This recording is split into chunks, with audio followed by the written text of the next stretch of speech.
everyone, and thank you for joining us. Appreciate your patience as we were dealing with some technical difficulties with our network here in Columbus City Hall and throughout the city. I'm Councilmember Emmanuel Remy, and I welcome you to our public hearing on the COVID-19 Small Business Response and Recovery Fund. On Monday, June 1st, 2020, Council passed ordinances 1277, 2020 and 1284, 2020 to establish the Columbus COVID-19 Small Business Response and Recovery Fund.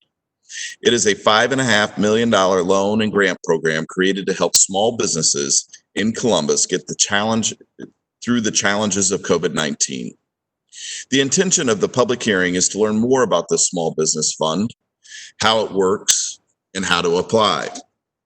Joining us this evening is Dr. Beverly Stallings Johnson, the Chief Diversity Officer for the City of Columbus, Director Mike Stevens, Director of the Department of Development. Also representing the Department of Development, available for questions, we have Quentin Harris, Deputy Director for Jobs and Economic Development, and Henry Galat, Program Development Coordinator. Welcome to all of you. Thank you for being here. I'd like to thank and recognize Council President Hardin for all of the work he and his team contributed to bringing this resource online. I'd also like to thank and recognize my colleague, Councilmember Favor, for joining us this evening. And a special thank you to all members of the public for taking the time to join us as we engage in this very important discussion. I'd like to remind everyone that there will be an opportunity to ask questions during this hearing. If you would like to do so, please submit your questions via Facebook or YouTube by going to either website and searching for Columbus City Council and submitting your questions during the live feed. As a reminder, speakers who submitted requests prior to the meeting will be limited to 3 minutes. The Columbus COVID-19 Small Business and Recovery Fund offers grant and low interest loans for small businesses impacted by the COVID-19 pandemic. It also provides an opportunity for those businesses that have had or will have PPE expenses to be reimbursed for those expenses. The program seeks to provide relief to small businesses to help maintain business operations, retain employees, employee training, safely get back to business service their customers, and safely engage customers. The fund includes 3 types of relief: financial relief to provide financial assistance to existing small businesses for those enterprises operating in low to moderate income areas of the City of Columbus in the form of grants and loans with the goal of job retention. Personal protective equipment procurement assistance to provide financial support to assist existing small businesses in securing PPEs and or making necessary COVID-19 health safety improvements required to reopen their businesses in any part of the City of Columbus. Training and technical assistance, providing pre- and post-training and technical support to grant loan applicants and recipients of existing small businesses seeking to maintain operations and retain existing and potentially add new employees in those low to moderate income tracts within the City of Columbus and track program metrics. Before we go into program specifics, I think it is very important that we turn the floor over to Dr. Beverly Stallings Johnson to share a few words from the City of Columbus's Office of Diversity and Inclusion. Dr. Stallings Johnson, the floor is yours. You're on mute. You gotta get you, there you go. Keep clicking it, but it doesn't seem to want to take. Thank you very much for the opportunity. One of the reasons that I also wanted to attend today's session was to talk about in detail, if the opportunity arises, about the PPP, the Paycheck Protection Program, which is something that we're facilitating in the Office of Diversity and Inclusion. There were several rounds of money that has become available for businesses inside of Columbus, actually nationally. And this program is aimed at helping small businesses keep workers on the payroll and pay their own bills. So in addition to what we're going to talk about today with the CARES Act, I wanted to make sure that there was an opportunity for anybody that has a business that's out on this line to feel free to reach out to the Office of Diversity and Inclusion, myself, we will put you in contact with a lender to help complete your application, help do the formulas, and get it submitted as quickly as possible.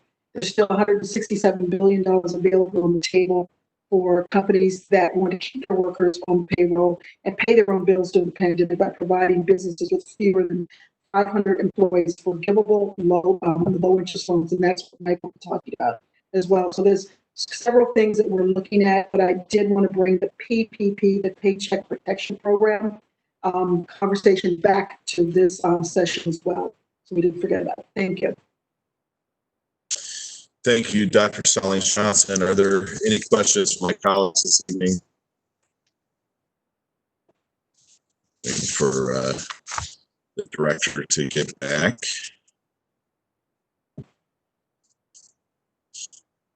There we go. Now we'll turn the floor over to Director Stevens to provide a presentation on the COVID-19 Small Business Recovery and Response Fund. Director Stevens, the floor is yours. Thank you, Chair Remy. I appreciate you having me today to talk about this exciting program we're putting together. Really pleased to be able to follow Director Stallings Johnson and the work that they've been doing to help small businesses access the PPP. As we found out, as the resources to help small businesses came out from the federal government, not everyone was able to access those. The work that ODI has done has really opened the door to more people to be able to benefit from that. Unfortunately, there's still a need in our community beyond that, and that's why we are proud to offer this small business assistance program. I need to thank Quentin Harris and Henry Galat, who worked very hard with our partners throughout the community to put this program together. And also Karina Johnson on council staff has been an integral part of putting this together. In establishing this fund, the city is building on recommendations, strategies, framework, and collaboration detailed in the Columbus Small Business Agenda, a strategic initiative launched by Development in 2019. The Small Business Response and Recovery Fund will provide financial assistance to small businesses through grant and loan assistance, primarily in low and moderate income areas of the city in three ways. We have recovery grants. So businesses operating within low and moderate income areas of the city of Columbus can apply for up to $10,000 in recovery grants to help sustain their businesses through the COVID-19 pandemic. These grants can be used to help small businesses maintain existing business operations and retain jobs. If I can get the ability to share my screen, I will put up the map of our LMI areas, and so businesses know the areas we are talking about.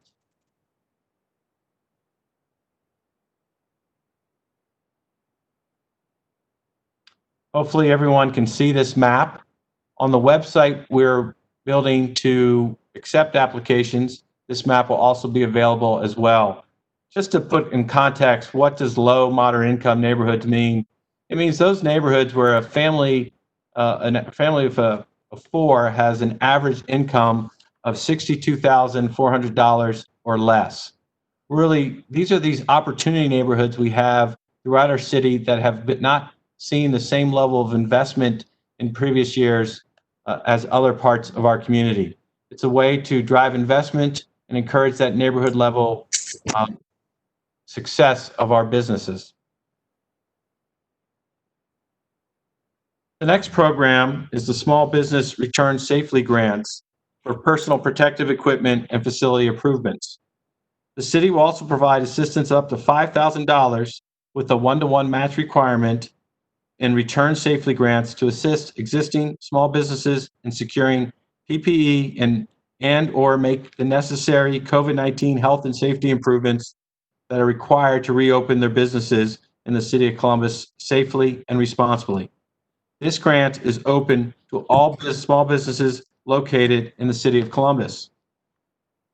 The final piece of the program is the pivot loans. The pivot loans provide small businesses operating within LMI areas of the city of Columbus with access to low interest loans. The goal is to maintain existing business operations while retaining existing jobs, creating new jobs, or making capital investments due to unexpected market growth. Applicants are eligible to receive a loan up to $20,000.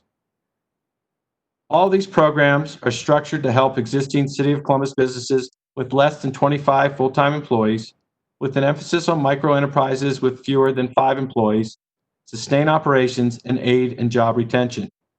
We will also provide pre- and post-training and technical support to grant loan applicants and recipients, as well as existing small business to track the program metrics. This fund is being launched in partnership with Rev One Ventures, JP Morgan Chase, Next Street, and a coalition of entrepreneur and small business support organizations across the city. And I can't say enough about how hard and collaborative these folks have worked with us to date on this initiative. Thank them all very much.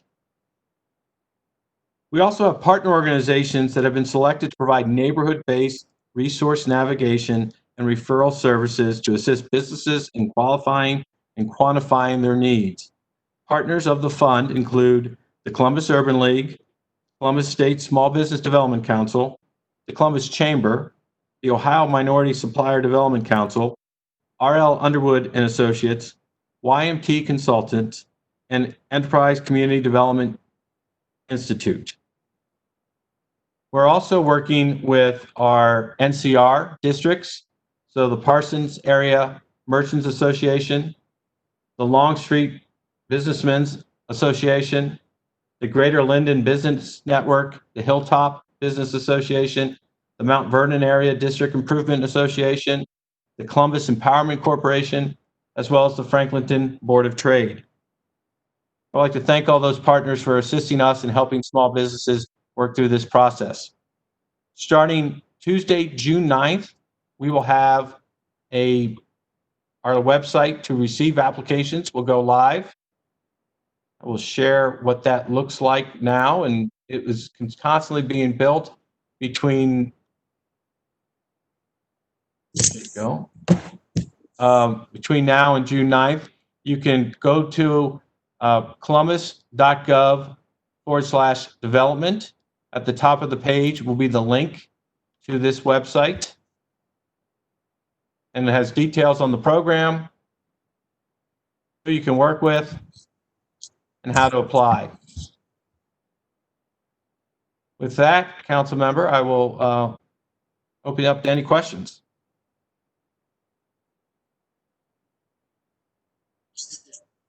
Okay. Thank you very much. I appreciate that information, Director Stevens. One of the questions that I have is, if a business were to fall outside of the LMI areas, what do we tell them? What do we say? Because obviously, this is geared for those in low to moderate income tract areas. Yeah, so the Return Safely grant is eligible for all small businesses within the city of Columbus. We're also going to be monitoring the applications and the amount of requests we get, and be willing to make adjustments to the program as we move along. If we need to come back and expand this and request additional funding from the CARES dollars, we'll come back and work with City Council on that. Councilmember Faber, do you have any questions this evening? Hi, good afternoon, everyone. Director Stevens, I'm wondering, can someone, do we know if folks if you've been received funds from the federal government through their business initiative, the PPP program, could those individuals also take advantage of what we're putting together in the city of Columbus? Councilmember Faber, thank you for that question. Yes, if you have received other types of support, you are still eligible to apply to receive a grant through this program. And could someone be eligible for all of the initiatives that we have? So are we limiting them to just receiving the 10,000 in the recovery grants? Could they also apply for the 5,000 in the PPE initiative as well? Thank you, Councilmember Faber. I'm going to ask Henry if he can answer that question and provide that level of detail. Thank you, Director Stevens, and thanks for the question again. Yes, we are making available the grants and the loan products across to businesses, so they would be able to apply for all of the products.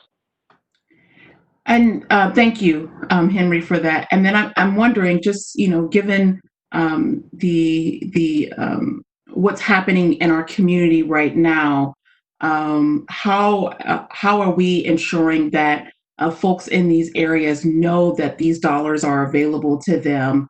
How are we getting the word out? We've got a pretty robust plan, Councilmember. I'm going to ask Henry to talk about that and touch a little bit more on those technical assistance providers who are really on the ground and making these connections. So, Henry, can you? Thanks again. Very good question. We were very intentional when we designed the program to include neighborhood-based organizations. You heard Director Stevens talk about the neighborhood commercial revitalization organizations and those partner organizations at the neighborhood level. So you'll find Mount Vernon Business Association involved. We did that, again, intentionally so that we can drill down. Those underserved businesses are in our opportunity corridors, opportunity neighborhoods. Oftentimes, those individuals and organizations already have a relationship with those organizations and those businesses. And so we were relying on that network that in some cases official networks, in some cases not so official networks, but basically utilizing those existing trust brokers, if you will, to help carry the water and get the message out. And again, that was very intentional, even to the point of the partners that we chose as technical assistance providers. Again, been very intentional about that. The Urban League was one of our first partners that we went to bring on board to talk about a program like this. They've already got a pipeline of clients that they're already working with. They already have that relationship with those clients. And that is important because we want them to have the relationship to apply, but we also want them to have the relationship going out of this application period, because technical assistance does make the difference in terms of survivability. And we saw that even with the federal programs, that those that had relationships were able to gain access. Those who did not were not able to gain access. And if I can add, Councilmember, although Director Stallings Johnson is a newer director to the city, she has been a great partner and offered all the resources and the connections and making sure that our small business and diversity and inclusion teams are working together and getting information out. And I appreciate that support. So we are going to have a full court press and sharing this information. And just to build on that, our breadth is at a minimum of 1,900 certified small minority and women-owned businesses and 5,000 businesses we just collectively have in our database. So we know that they'll have access to this information. We have access to this information because we've already started to push it out. So business owners should feel comfortable that if they've never gone through a process like this, whether it's applying for a loan or a grant or anything like that, there is assistance there to help them walk them through the process. Yes. Wonderful. Thank you. And my plug again, especially the PPP, if you want to do that as well. Okay. Can you repeat that, Director? Especially the PPP, the Paycheck Protection Program. In addition to the CARES Act, I keep pushing it because it boggles my mind. There's $160 billion still on the table that some of our small businesses that need help to pay their people for their payroll. It's there. And these small banks and regional banks, and now Huntington has stepped in. We will process those applications. Just call us. Let's process you through this system and get you get access to the funds. So our technical assistance will help folks also apply for the federal program as well? Right. That's great. That's awesome. So Dr. Stallings Johnson, with that in mind, how do people call you? How do they get in touch? Well, I'm going to put it in this chat here. If you'd like, we have a direct line to our certification line, which is processing, but you can also email the Office of Diversity and Inclusion at columbus.gov. That's great. And then simply say, I'm a small business, and you don't have to be certified with the city. We prefer that you would be, simply because it allows us to get through your paperwork faster and vet and make sure you have what you need before we put you in line with the bank. I think Director Stevens, we can also make sure that contact information's up on the columbus.gov/small business, so that if we could hopefully make that available so that if somebody wants to readily go and look, they can find some contact information for technical assistance for the federal PPP program. I think the bottom line is with this, everybody has been very intentional within the city to make sure that the complications that you heard about over and over again at the federal level were not going to be present with the city's programs. Correct. We want to make this as easy as possible without a lot of red tape. We want people to understand, what they're getting into and make it very basic. And then certainly provide an overabundance of technical assistance so that there's no reason why you can't get funds from the city of Columbus through this CARES Act, these CARES Act dollars. And then access to funds for the federal government through the PPP program, as we identified with the banks. Okay, are there any more questions for our panelists? Because then I'll move on to the three public speakers that we have.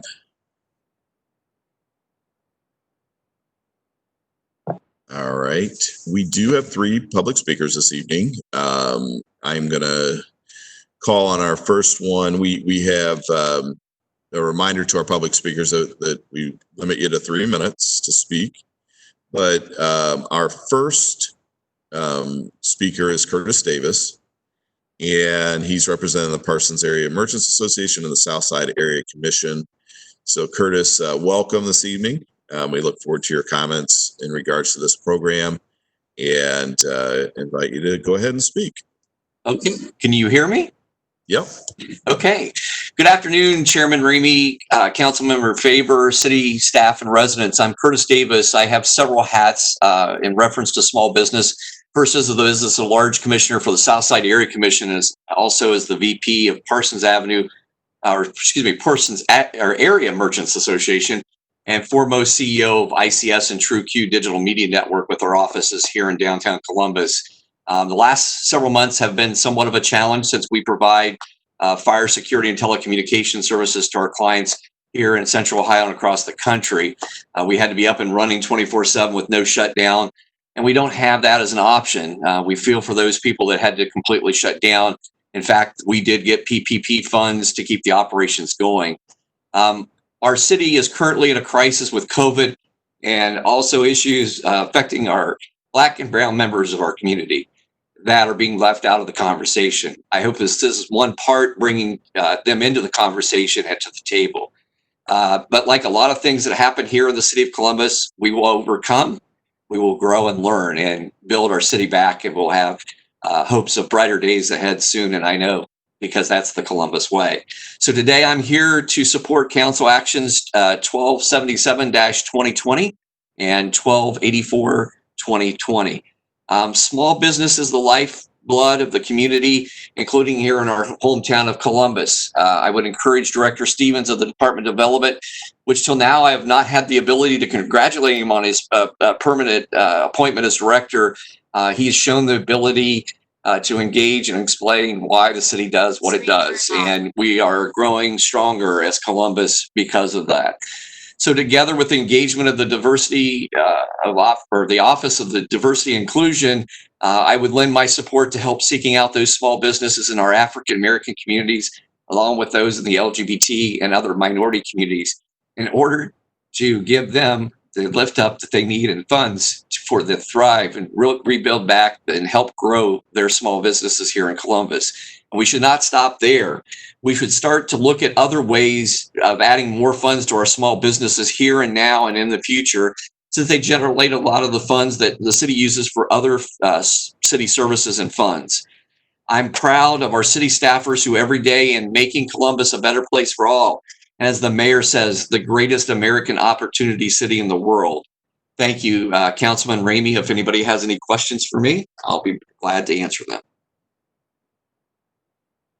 Thank you so much, Curtis. We appreciate your testimony this evening. Does anyone from the panel have any questions or concerns? Seeing none, I'll move on to our next one. We have Bob Lichty, the representing the Parsons Area Merchant Association. Bob, are you out there?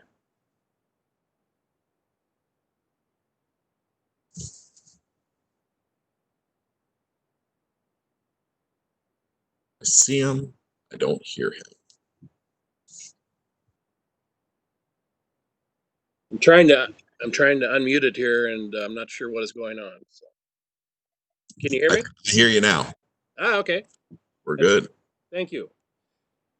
Again, I'm Bob Lichty, Executive Director of PAMA. Serve with Curtis on that and the Southside Area Commission.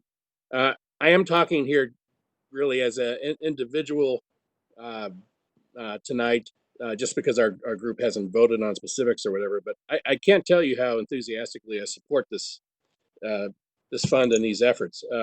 We've been working with Henry Galat and folks under Director Stevens for a while here on the small business agenda and different pieces to it, and then just getting our butts kicked by COVID. It's a real question about what can we do to support the small businesses. I think this is a very thoughtful program. The three pieces of it with the recovery grant, the PPE matching funds grant, and the low interest loans from ECDI, as well as the technical assistance, I think is great. The only thing I even have as a question, a certain concern, is just a practical logistical thing. Our organization, PAMA, we really represent the whole Southside Area Commission area, but we have a special relationship with Parsons, being at the NCR program and such through the whole corridor. And as I look at the boundary and thinking of the low moderate income, block there, it looks like Parsons is one of the boundaries for one of the segments. So east of Parsons, you would have a business, you'd be eligible to apply, but west of Parsons, unless you go farther south, you would not be. And so I do have concerns about that, just because, full disclosure, my son and his wife have a hair salon business, Strut, that's in the same building with the Crest, and his wife actually owns the business, so it's a woman-owned business in town. And she may be in a position of not being able to apply for this grant, even though everybody across the street can. So what do we tell? I just need to figure out how can we help, and we can certainly say, hey, you can go for the PPE dollars. If you're able to do add on a loan, you can do that. But we just want to help as much as we can, and that's a pretty sizable stretch of the avenue there that's not represented on that side. And there may be other parts of town where a commercial corridor that's a key one is split in half, and you gotta have boundaries somewhere. There's no question about that. But that's my only concern. But overall, the program is tremendous, and again, very thoughtful, and I think it's going to make a big difference. So those are my comments. Thank you, Bob. Director, would you like to speak to that? Yeah, thank you, council member. And Bob, thank you for joining us today. I know back in December when the council president hosted a budget hearing or on our small business agenda, you were there and participated in that. So I appreciate your continued participation. You bring up a real issue and one that's of concern. I would encourage those individuals who are on the other side of the LMI space to continue to apply for the Return to Work Safely grants, what they're eligible for. And then I think we also just need to continue to evaluate and be nimble, much more flexible and nimble than a city usually is on how we can get these CARES funds out to support as many small businesses as possible. But you're right. We needed to set a boundary.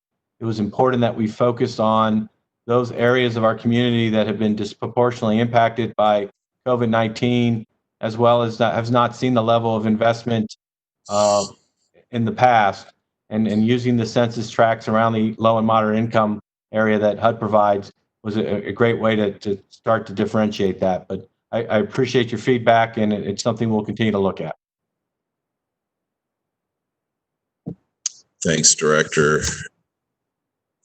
I think now we'll move on to our final speaker this evening, Aaron Newman, who's representing the Far Northwest Coalition of Columbus.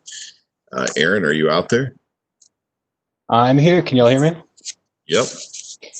Great. Thank you very much, Chair Remy. Thank you, Councilmember Faber, Directors Sully Johnson and Stevens, and y'all. I'm Aaron Newman with the 8844 Atherton Road in the great city of Columbus, president of the Far Northwest Coalition of Columbus. Like the rest of the city, the Far Northwest has many wonderful small businesses. We're small service providers, like my children's daycare on Smoky Row, small retailers like the local hardware store on Hard Road that has everything you need without any of the hassle of the big boxes, and the countless pizza counters and other delicious restaurants that keep our families fed and happy. We like to think that these businesses are integral to our community, but we know many are struggling and too many are closing. Just last weekend, as I was running some socially distanced errands, I saw that another local restaurant, which seemed to be on solid footing only a few months ago, had closed, leaving another empty storefront and more unemployed neighbors. So we know this is a daily struggle for so many out there. The Far Northwest Coalition's board has not considered or voted on these ordinances specifically, so I'm not speaking directly for or against, but we all in the Far Northwest recognize the importance of support for our small and family-owned businesses, and we certainly appreciate the opportunities that are going to be available to Columbus through these innovative and wonderful programs.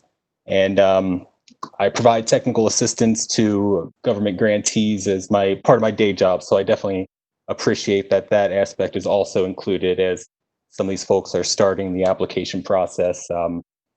Provide that extra boost to get them where they need to be. I also noticed that our entire area, actually, it seems to fall outside the eligible application area. We're north of 161, west of Olentangy River, so I think our entire section is outside there. So we'd appreciate any updates if that eligibility is expanded to our part of town. Otherwise, we'll help spread the word to our neighbors and residents, and look forward to some great results in the Far Northwest and across this great city. And I'll conclude by just saying thanks to, again, to you all for the chance to speak. Thanks to Ms. Frank, Councilmember Remy, for her diligent communications this afternoon and making sure we're connected. And we appreciate the council's efforts to reach out, not only on this issue, but on a variety of issues that are top of mind to our residents these days during these unprecedented and troubling times. So once again, thanks so much for the opportunity, not only to speak, but to support our local businesses. Thanks so much, Aaron. You know, it's our ultimate goal to help as many businesses within the city of Columbus as possible. We will continue to monitor, the accessibility to these funds and make sure that everybody has the opportunity within the LMI areas to apply, and it's certainly citywide for the personal protection equipment. $5,000 if you had to retrofit your business could mean a lot to a small business owner, no matter where they're at in the city. So we'll continue to make adjustments if we need to based on demand, and certainly be looking for other opportunities to help in other areas if we need to. I'm going to pose this question to Henry. We did receive a YouTube question from Simply Plated, and the question is: are sole proprietors or single member LLCs eligible for these programs? I guess specifically if they're located within an LMI area. Certainly, thank you, Councilperson.